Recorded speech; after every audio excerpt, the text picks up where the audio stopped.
السلام عليكم وانا سلامي عارف Soomaali fans meel kasta joogtaan waxaan leeyahay xil iyo xal wanaagsan waxaad ku soo dhawaataan barnaamijka Arsenal News oo ku daawataan markii ugu dambeeyay laga qoray Gunners waxa soo jeedinaya barnaamijka aniga Nuuraan Shakra halkaan ay daawanaysaan waa Arsenal Soomaali fans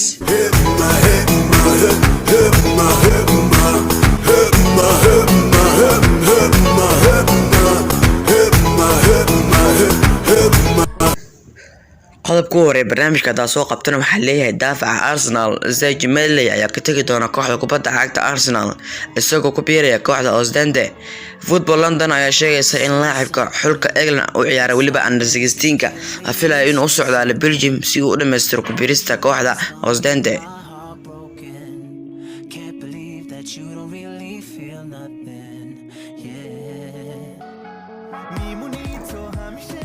dhinaca kale hadii aan fiirino waxa leeyahay Arsenal ay shaqooyis in la siixato weeryaanka xulka Portugal iyo kooxda Andrea Frankfurt Andre Silva xagan iyagoo doonaya inay iska iibaan Alexander Lacazette sida ay sheegayso Duncan Castells Arsenal ay doonayso inay u tartanto afarta sare ee Premier League xilliga soo socda kadib markii ay kaalinta sideedaad ka galeen season-kii la soo dhaafay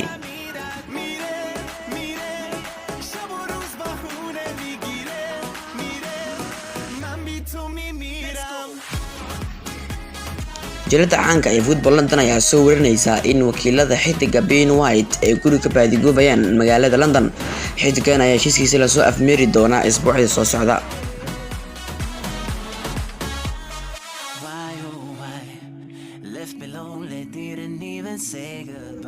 dhinaca kale waxa leeyahay kooxda kubadda cagta ee Celtic ayaa qar ku saaran in la wareeg goolay hore Arsenal Madrid xidigan ayaa ama uu ciyaarayay season-kii la soo dhaafay waxayna Gunners doonaysaa in si rasmi ah xidigan uu wareegto laakiin Celtic ayaa leeyahay xidiga waa la wareegaysa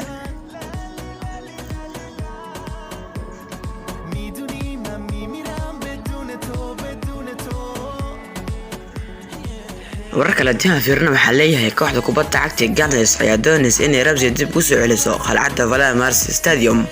warkaas waxa soo daabacay Gazzetta dello Sport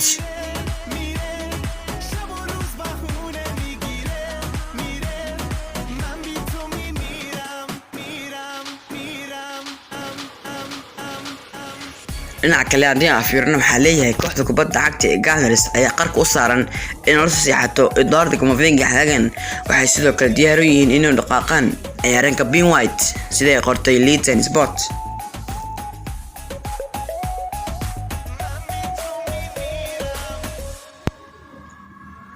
wariyaha caanka ee Fabrizio Romano ayaa beeniyay wararka sheegaya in Jackson Correa iyo Lucas Torreira isdhaafsanayo waxaana sheegay in Arsenal wali wax wada hadal aysan kula jirin Jackson Correa kaliya ay la sii doonayso Lucas Torreira Arsenal ayaa xidiga Torreira toligtay 20 milyan waxaana sheegay in wariyaha Fabrizio Romano in heshiisku aad u adkaan karo hadii Arsenal qiimaha hoos u dhigin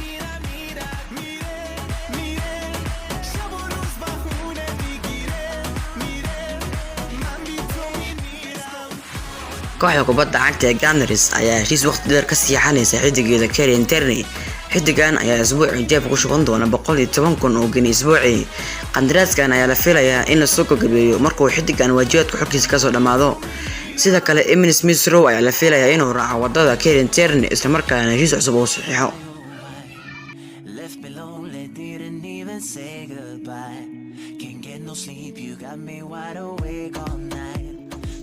وانا قلت صاحب البرنامج maanta waxaa soo jeedinaya aniga Nuuraan Shakra inta kulmin doono xadiga sidaas nabadgelyo